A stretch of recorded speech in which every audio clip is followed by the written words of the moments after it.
Alright, welcome to Falcon Blues TV. Everton 1, Brentford 1. Another game that's getting away from us.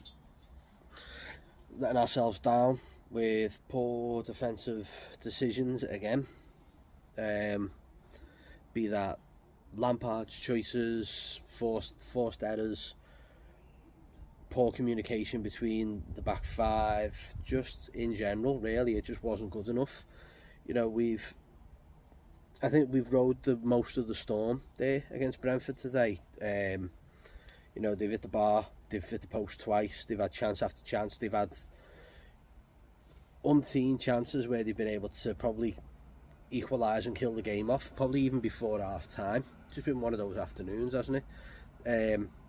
I think let's say we got lucky. I think you know we played to our strengths, but you know the ball went over the top for Anthony Gordon's goal where he got the better of the defender, and he's played a good ball and he scored an excellent goal. You can't deny that. It was a really good goal. But then we just seem to be defending. You know, again, this whole striker situation is a massive albatross around the neck at the moment. It's one of those where we've just Mope cannot come into this side quick enough, so hopefully he's available for Tuesday. And yeah, that's just one of those frustrating afternoons where you think, you know what, we've rolled our luck here, we might just kill this off and just get a win. We had the opportunity to make it 2-0 towards the end there in the last 10 minutes with Damari Gray, and you saw the goal he scored last week, and you think, you know, it's an excellent ball through from Onana. He's got the better of the defender again, a bit similar to Anthony Gordon's earlier on, and he's fluffed his lines, and you just think, fucking hell, it was harder to score the one last week than it was to, you know, score the one today. The time he had to take, he took another touch and fluffed his lines, and after that it was almost like, okay, that was our chance to kill this off. Something is coming, a goal's coming. You know, obviously, as I go back to forced substitutions with Mason Holgate, Michael Keane having to come on, and I don't know. I think either way, we're still looking at this sloppy defensive setup that we've got. Yeah, it works in some cases, but you know, you look back at the goal there, and the defending is absolutely shocking. How the hell can you defend like that? Patterson and Iwobi but Iwobi's not even looking at the man. Patterson's behind him, and he's just nicked in and got it. But again, it's like, what? Where is the man on the line? Where's the defender? I missed it. Did Patterson step off the line, or was he just that far out of position that it was criminal? You know, you need to. That needs to be looked into. It needs addressing. I don't think we can play this five at the back the way we are against.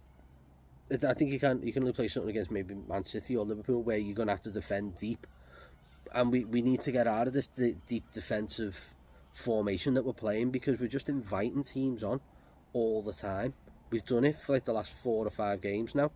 We even did it at Fleetwood the other day, where, and all right, don't get me wrong, Fleetwood's a whole different thing. I know it's a League Cup game, but we just invited unnecessary pressure that we didn't need to do, and it was why are we doing this? Why are we putting ourselves in this kind of pressure, in this kind of situation all the time?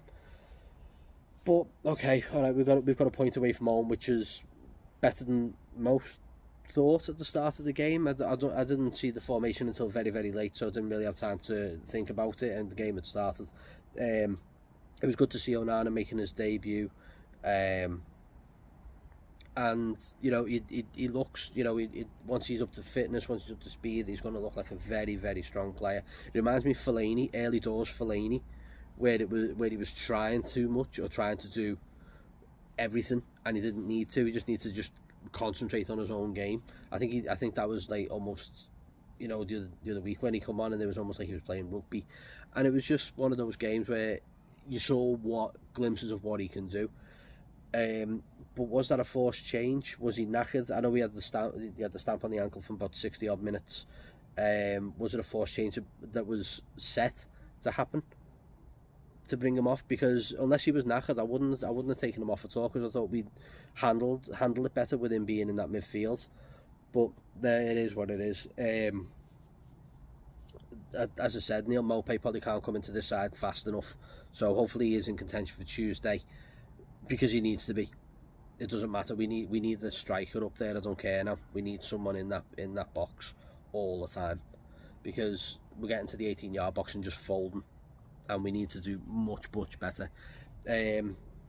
So let me know what you think in the comments. You know, give us a like and subscribe. One last shout out, and he's going on the list. Gary Birtles, mate. I know we're shit, but Jesus Christ, that was some biased fucking commentary. I've never heard anything like that from a commentator. It was almost disgusting how bad it was. Hopefully, you know, that'll be his. I haven't heard him in a good while, to be honest with you. So hopefully this is his last one, and that was a swan song to say he's getting off or something, because that was just horrific. So yeah, Gary Birtles, Paul, add him to the list, please, mate. So yeah, let me know what you think in the comments. Make sure you like and subscribe to the channel. Up the fucking toffees, Colin Chong, and I'll speak to you on Tuesday. See you in a bit.